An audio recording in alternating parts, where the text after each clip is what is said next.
Vocês estão bem? Que maravilha. Uma manhã gloriosa. Eu estou muito feliz por estar aqui com vocês. Eu já disse isso em outras ocasiões, mas volto a repetir. Amo essa igreja. Vocês são sensacionais. De verdade. Eu fico feliz quando eu recebo um convite só para estar aqui. Vocês alegram o nosso coração. Eu nunca vi, eu disse isso da última vez, mas eu não estava. Mas eu falei, nunca vi uma igreja que 9 horas da manhã.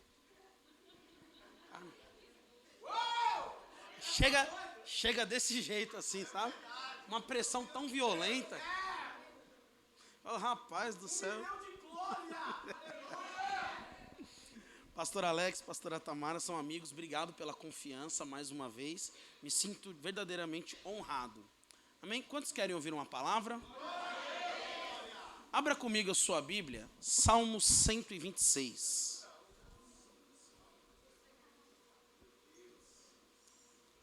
Salmos de número 126. Glória. Som. Oi? Não, tá ótimo. Salmos de número 126. Quem achou diz amém. Amém. Quem não achou diz me espera. Eu espero, prometo. Salmos de número 126. O texto diz assim: quando o Senhor trouxe do cativeiro os que voltaram a Sião, estávamos como os que sonham. Então a nossa boca se encheu de riso, a nossa língua de cântico. Então se dizia entre as nações: grandes coisas fez o Senhor a estes. Grandes coisas fez o Senhor por nós. Por isso estamos alegres. Faze-nos, Senhor, regressar outra vez do cativeiro. Senhor, como as torrentes do Neguebe, os que semeiam em lágrimas cegarão com alegria. Aquele que leva a preciosa semente, andando e chorando, voltará, sem dúvida, com alegria, trazendo consigo os seus molhos. Você pode dar uma linda salva de palmas por esta palavra?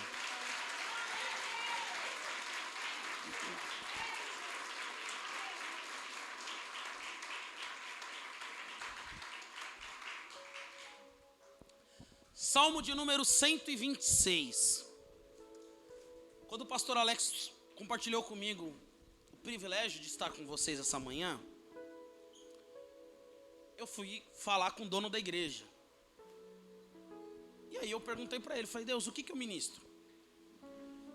Porque se tem uma coisa que eu aprendi, e eu aprendi de verdade, Deus não trata dias especiais como qualquer coisa. Deus é um Deus detalhista. Deus é um Deus detalhista. E detalhes na vida com Deus são totalmente preciosos. Porque são os detalhes que revelam a preocupação, o cuidado, o desejo. Foi como o pastor Alex ministrou aqui agora há pouco sobre a ministração de oferta. Noé tinha necessidade de construir um altar? Não tinha. Não havia um pedido para tal. Foi um detalhe. Mas percebe que um detalhe, ele tem a capacidade de ir até o favor de Deus. A Bíblia vai dizer que quando Davi, ele assume como rei de Israel, Davi, ele quer fazer algo excelente para Deus. Então o que ele vai fazer? Ele vai atrás da arca. Indo atrás da arca, ele não se preocupa com um detalhe. Que detalhe era esse?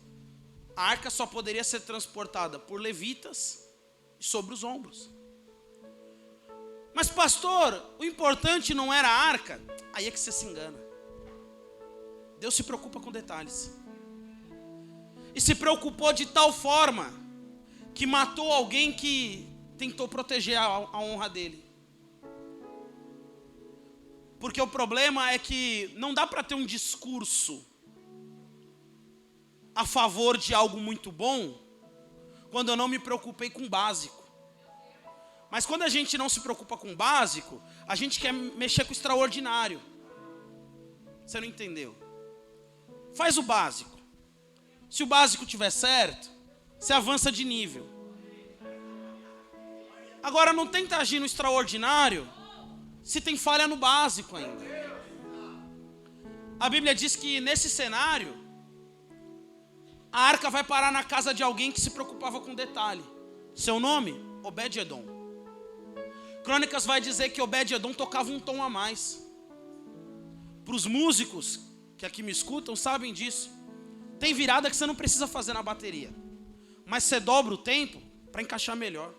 É um detalhe, mas só quem conhece de música vai saber. Tem nota que não precisa ser prolongada, mas você alonga ela, é um detalhe. Percebe como Deus se preocupa com detalhes? Olha para essa pessoa que está perto de você, mas escute, só se ela for bonita. Se ela não for, não precisa. Se ela for bonita, olha para ela e fala assim: se preocupe com detalhes. Eu vi que teve alguém que não olhou para ninguém aí, hein? Mas vamos ao texto, Salmo 126. A Bíblia vai dizer que a nação de Israel, ela foi dividida em dois povos, em dois reinos, por conta de um mau conselho. Quando a nação foi dividida, formou-se o reino do norte e o reino do sul. O reino do sul, o reino de Judá, vai passar por um processo chamado de cativeiro. O reino do norte também vai passar, mas são cativeiros distintos. A Bíblia vai dizer que a respeito do cativeiro do reino do sul,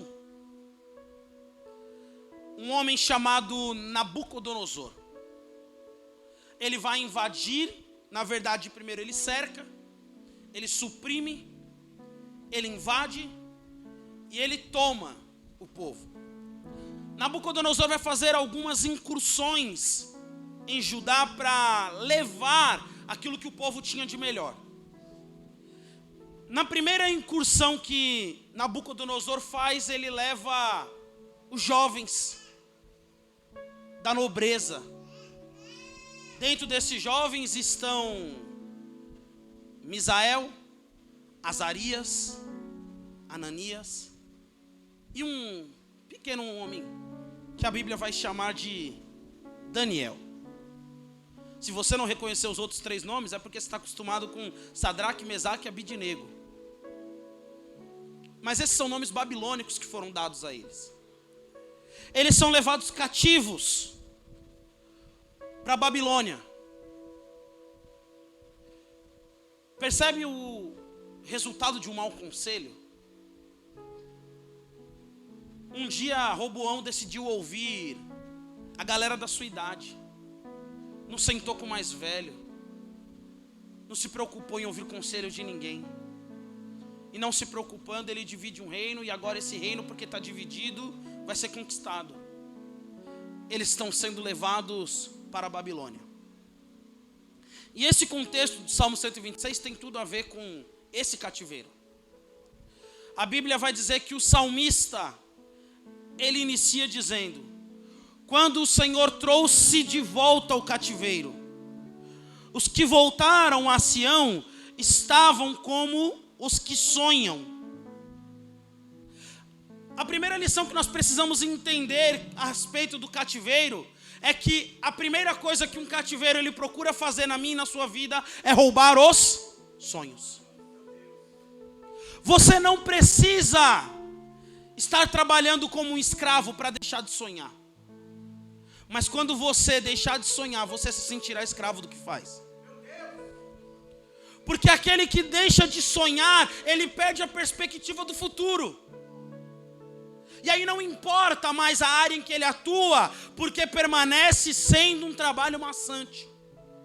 Isso pode ser na escola, na vida, no trabalho, na igreja. Se você não sonha, você se tornou escravo daquilo que faz. Por quê? Porque não tem um amanhã. É mais do hoje, é mais do mesmo, é mais do que está acontecendo no meu presente. A grande questão é que o inimigo que tenta provocar cativeiros, ele sabe que quando ele rouba os sonhos, ele consegue a conquista da mente.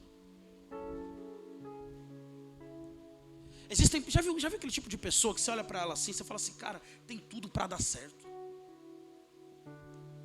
Ele tem tudo para dar certo, tem tudo para estourar, tem tudo para explodir, tem tudo para ir longe. E aí você fala, eu não sei o que acontece. Toda vez eu dou um conselho, eu falo, e aí de repente parece que a pessoa não consegue agir.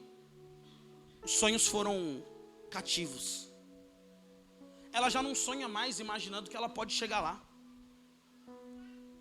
Não, mas você pode fazer algo grande. Não, para mim. Você não sabe de onde eu venho. Você não sabe qual é a minha família. Mas quem disse que Deus está preocupado com isso? Quem disse que Deus está preocupado do lugar aonde você vem? Deus não tem compromisso com o lugar de onde você vem. Deus tem compromisso para o lugar para onde você vai.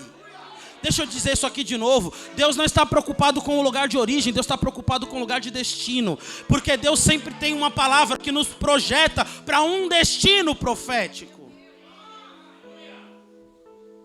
Porque se o sonho tivesse a ver com o que você está vivendo hoje, não era sonho. Era previsão. Sabe o que é previsão? Previsão do tempo? É porque você vê os sinais e fala, vai ser mais ou menos assim. Eles ainda erram. Agora, sonhar é como se você olhasse para um dia de tempestade e dissesse, amanhã vai fazer sol.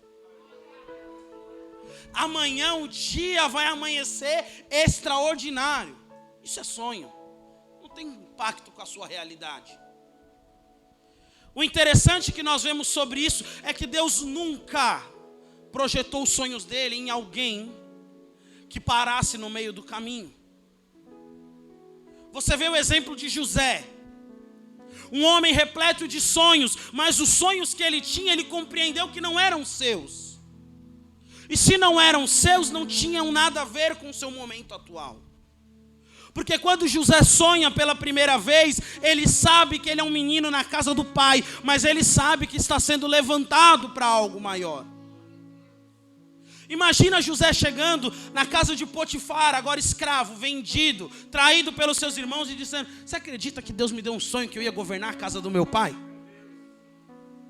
Eu imagino alguém olhando para José e dizendo assim, menino, você está tão longe de casa. Você está tão longe daquilo que você diz sonhar. Mas é porque quem viu você traçar o destino indo, mal sabe que na volta há um caminho de retorno para quem sai do território, porque Deus decide trazer de volta aqueles que são levados cativos. Deixa eu liberar uma palavra sobre a sua vida. Existem ambientes do qual Deus permitiu você sair para não perder o sonho que Ele colocou no seu coração.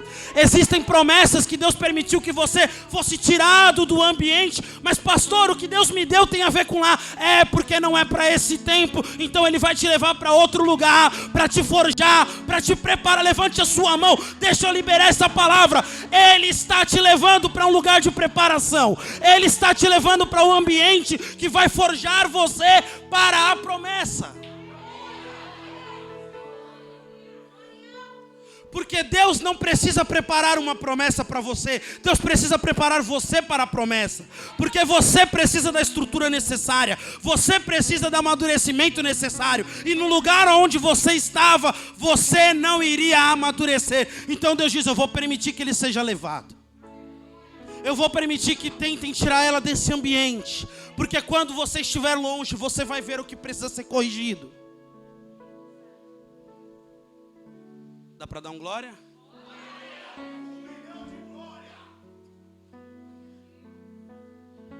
Porque há um caminho de regresso a ser feito. Porque o texto diz que Deus traz de volta os que estão no cativeiro.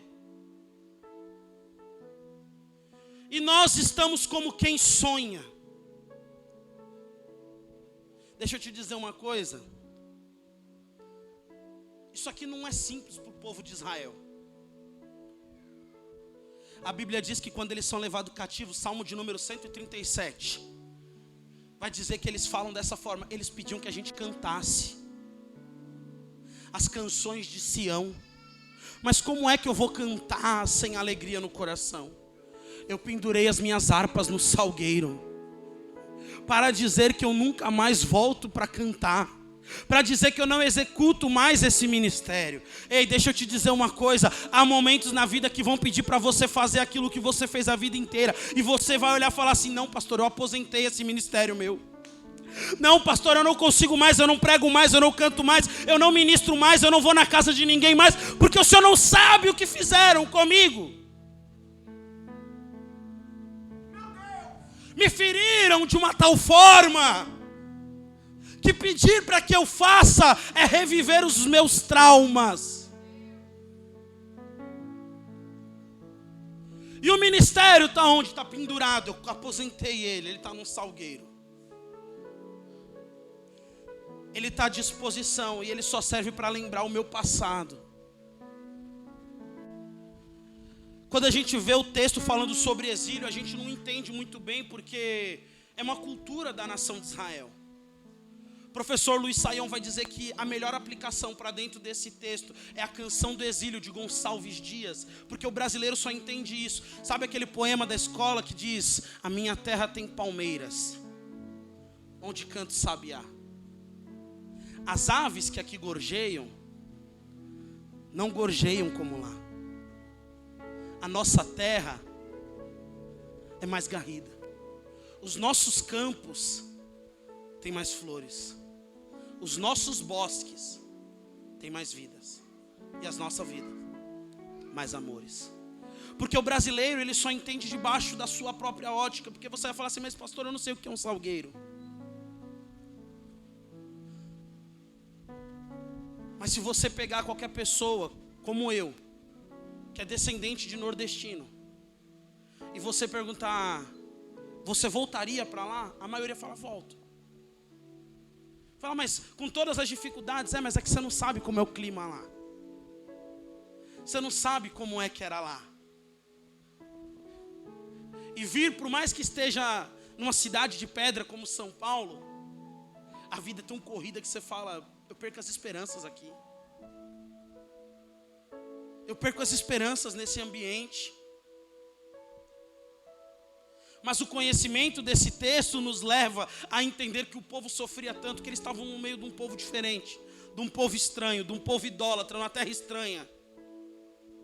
E eles olhavam e falavam: eu não sou daqui. Eu não pertenço a este ambiente. Eu não tenho nada a ver com este lugar. Mas pastor, Deus não traz de volta do cativeiro? Sim, mas Deus não poupa do cativeiro. E talvez essa seja a parte mais difícil da gente entender. Que Deus traz de volta, mas Deus não priva. Deus faz regressar, mas não impede que aconteça. Mas pastor, por que Deus não agiu? Porque era necessário. Era necessário.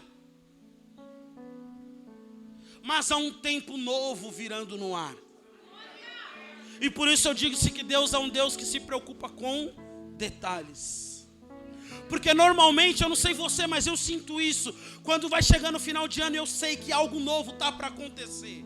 Eu sei que algo Deus está para fazer a nosso favor. Eu sinto isso no âmago da minha alma. É uma chave que começa a rodar as engrenagens do meu coração. E Deus dizendo: eu estou começando algo novo. Eu estou chegando com um novo tempo. Deixa eu liberar essa palavra para você. Deus está chegando com um novo tempo. Sente o clima mudando. Sente os ventos começando a soprar a seu favor. Sinta a mudança que está para acontecer. Porque as coisas estão prestes a mudar. Olha para essa pessoa que está perto de você. Se ela for bonita, se ela não for, não precisa. Mas olha no fundo do olho dela, como um olhar de profeta, e diga: está preparado para a mudança? Pergunta para ela: está preparado para a mudança?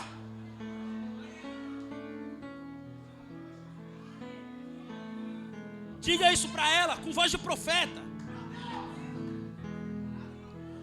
Porque mais do que mudar, é preciso estar pronto para mudar. Mais do que a mudança que precisa acontecer, eu preciso me adequar a ela. A Bíblia vai dizer que é uma fatídica noite. Um homem chamado Belsazar está jantando na mesa. Qual foi o pecado dele, pastor? Ele pegou os utensílios do templo e está usando para seu bel prazer. E agora que ele pega os utensílios do templo e ele está usando da maneira como ele acha que pode fazer, de repente ele olha para a parede e uma mão começa a escrever: Mene, mene, tekel parsim. Eu não sei você, mas eu me assustaria com essa visão. Uma mão que não tem braço começa a escrever algo na minha parede. A Bíblia diz que ele começa a chamar os sábios. Interpreta isso aqui para mim. Interpreta isso aqui para mim. Interpreta para mim, e ninguém podia interpretar. De repente, alguém que há 70 anos estava esquecido, um dos sábios príncipes que agora governavam a Babilônia, seu nome, Daniel. Alguém agora fala: existe um homem não, um velho. Ele chama Daniel. Ele foi conselheiro do seu pai, Nabucodonosor. A Bíblia diz que Belsazar fala: manda trazer ele aqui, numa fatídica noite. Enquanto Daniel está chegando no palácio de Belsazar, essa conjectura é minha. Minha mente funciona como um roteiro de Hollywood, vocês não têm noção. A câmera corta para outro quadro e se cumpre o que está escrito em Isaías capítulo 44, verso 19. Ciro é o meu pastor e eu vou usá-lo para libertar o meu povo. Sabe qual é a diferença? É que Isaías 44 para o livro de Daniel tem 270 anos de diferença na escrita. Mas Ciro começa a usar algum dos canais fluviais para invadir a Babilônia. Ele é persa. Daniel chega no palácio e quando ele entra, Belsazar fala para ele: você consegue ler? Ele fala: consigo.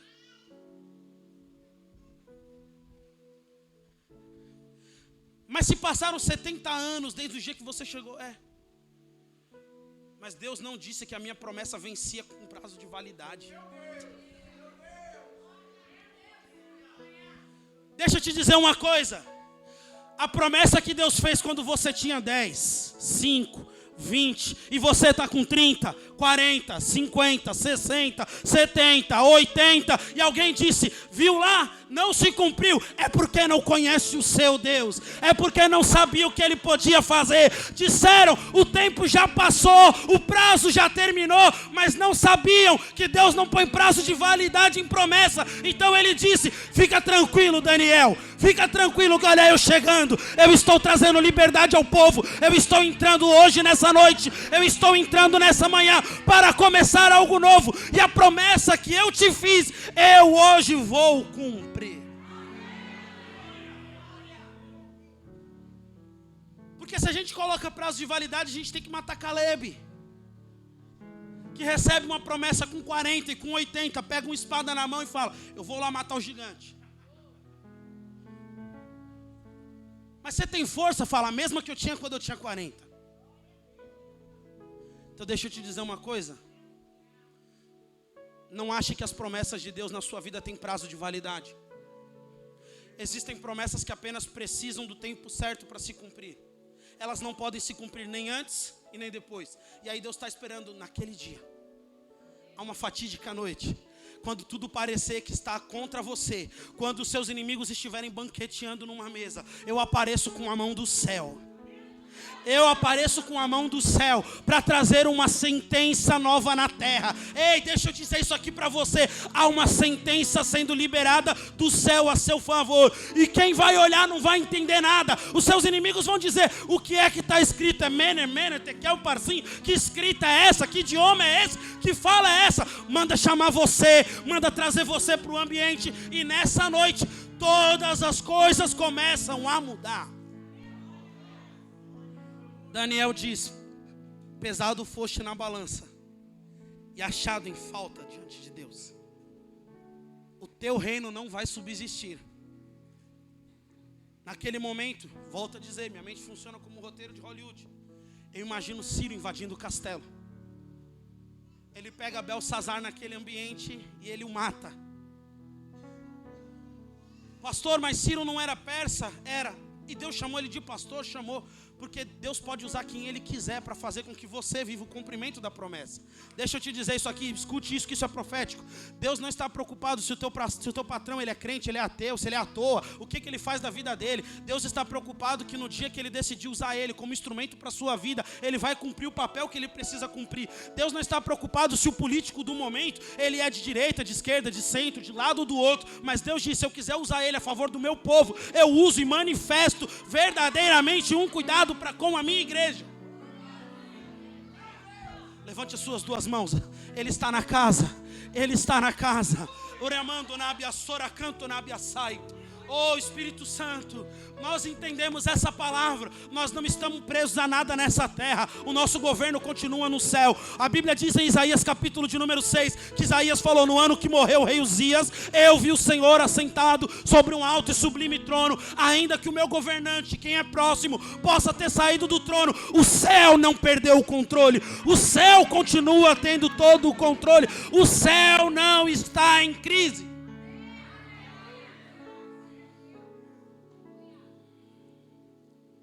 A Bíblia diz que Ciro entra, ele vai matar a Belsazar e a todo o seu governo. Mas tem um homem que fica vivo. Seu nome? Daniel. Na mesma noite, no mesmo momento,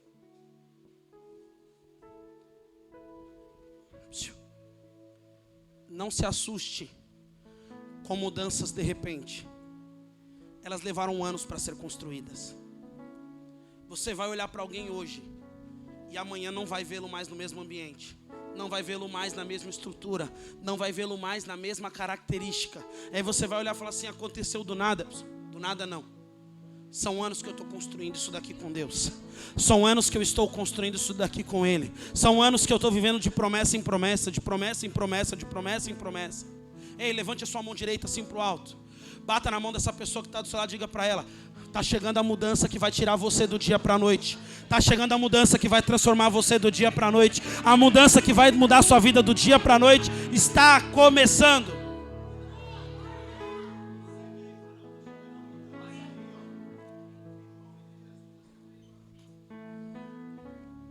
Eu imagino Ciro olhando para Daniel e falando: e você, quem é? Eu sou de Judá, vim cativo. Mas e aí, qual que é a sua? Você quer ir embora? Eu falo: não, estou acostumado já, né? E eu imagino Daniel evangelizando Ciro. Evangelizando não é, eu imagino. Por quê? Para se cumprir Isaías 44. Ciro precisava libertar o povo.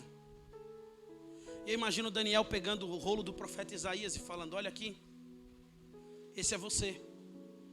Deus te chamou como pastor, antes mesmo que você imaginasse que seria um instrumento dele. Eu imagino Ciro ouvindo aquilo e pensando: eu sou um homem sanguinário, eu sou alguém assassino, eu sou alguém que vive de derrotar os inimigos, eu sou alguém que vive de pilhar e de conquistar. E um Deus, 200 anos antes, falou que eu ia ser pastor.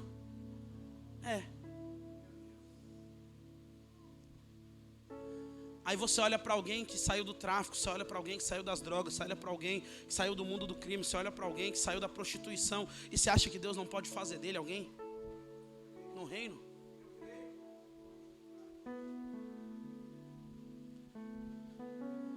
A maior libertação promovida por Deus vem através da mão de um persa.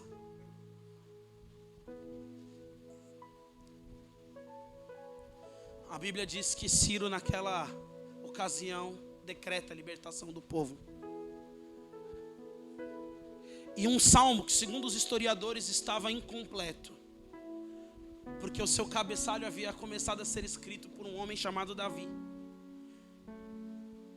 vai ser completado por um sacerdote chamado Zorobabel. E ele vai dar fim a esse salmo que nós conhecemos e lemos como o Salmo 126. E pastor, por que você contou toda essa história? Primeiro, porque eu amo história. Isso nos faz entrar e entender o que está acontecendo na vida desse povo. Mas mais do que isso, isso projeta você para reconhecer as áreas que a sua vida tem similaridade.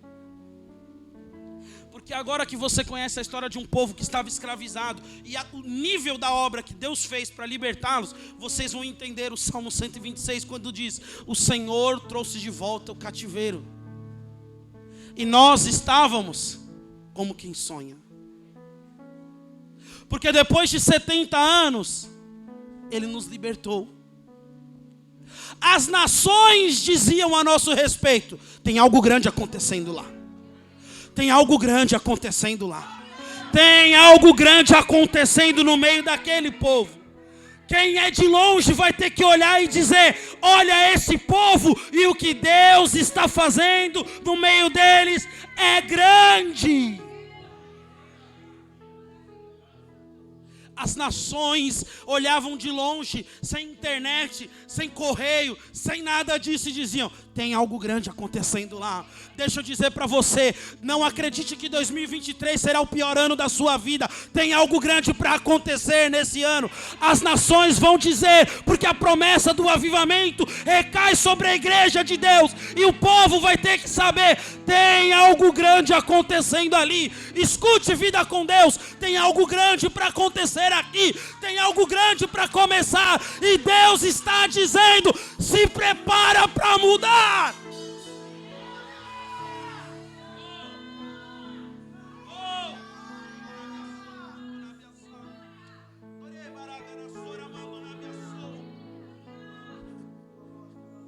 Deus está preparando o território, Deus está preparando a estrutura, e Deus está preparando o povo para a promessa. Porque o povo que saiu não é o mesmo que volta. Precisou passar 70 anos para forjar uma nova estrutura no povo. Porque se quem volta são os mesmos, eles voltavam para a idolatria, eles voltavam para o caminho da perdição. Então Deus diz: eu estou passando uma limpeza no meu povo. Eu estou limpando o meu povo e preparando eles para esse novo tempo. Eu já termino. Grandes coisas fez o Senhor por nós, e por isso nós estamos alegres. Ele nos fez retornar do cativeiro como as correntes do Negueb.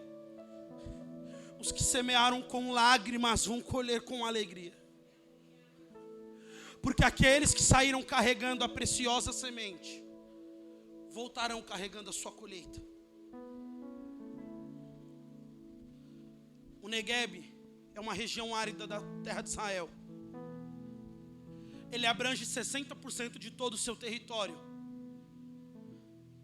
Mas há algo que acontece lá que não acontece em nenhuma parte do mundo.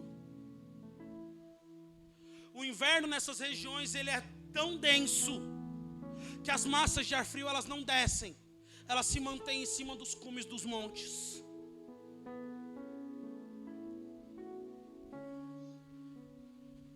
As pessoas que aprenderam a viver naquele ambiente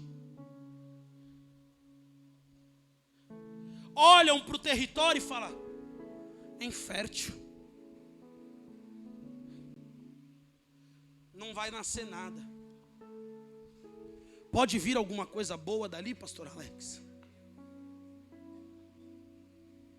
Porque eles não estão olhando de maneira errada, eles olham para o natural. A terra ali é 9 meses do ano seca. Seca.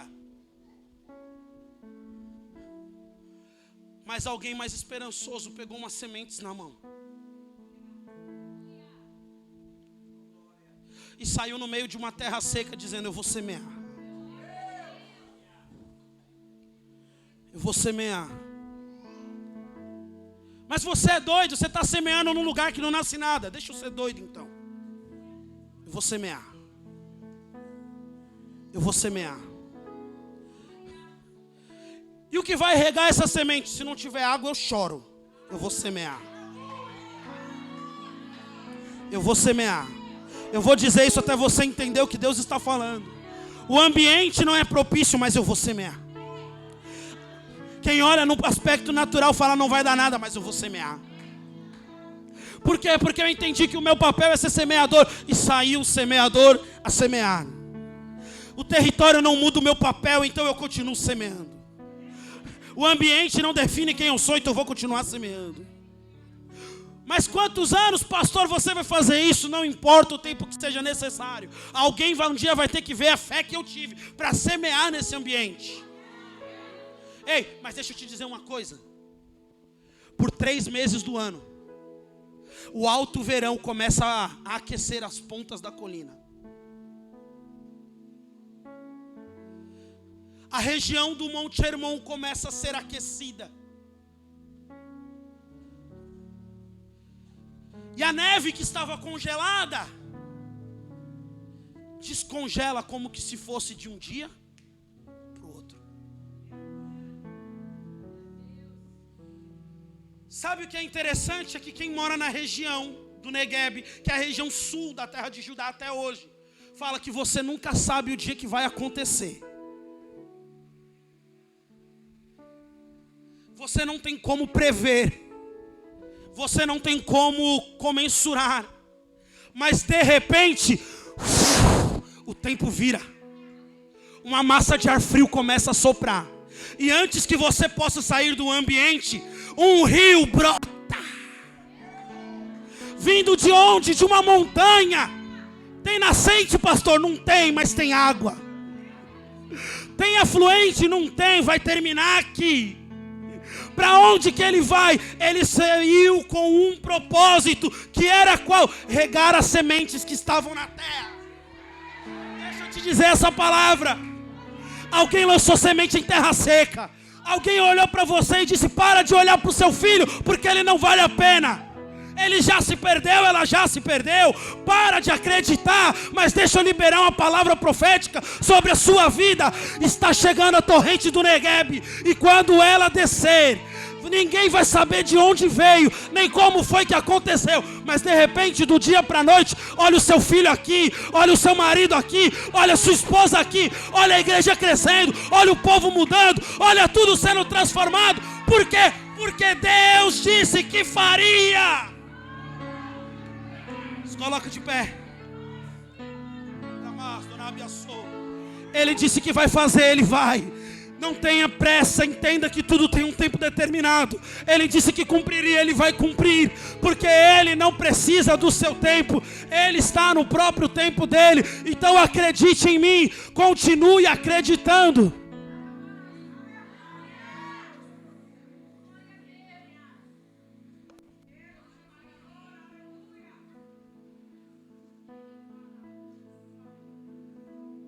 Deixa eu só dizer essa última palavra e aqui eu termino.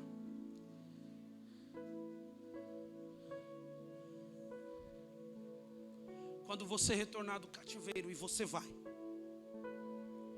Quando você sair desse ambiente que te aprisiona, e você vai. Não se esqueça de voltar para a terra, sonhando. Volte sonhando. Volte crendo. Volte acreditando. Cumpra o propósito de Deus, sabendo do que Ele vai fazer. Porque Ele disse que Ele traria os filhos dele do cativeiro, e Ele trouxe. Nenhuma das palavras dele caiu por terra. Nenhuma das palavras dele caiu por terra.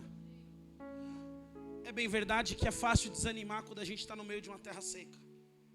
É fácil desanimar quando o natural não projeta em nós expectativas.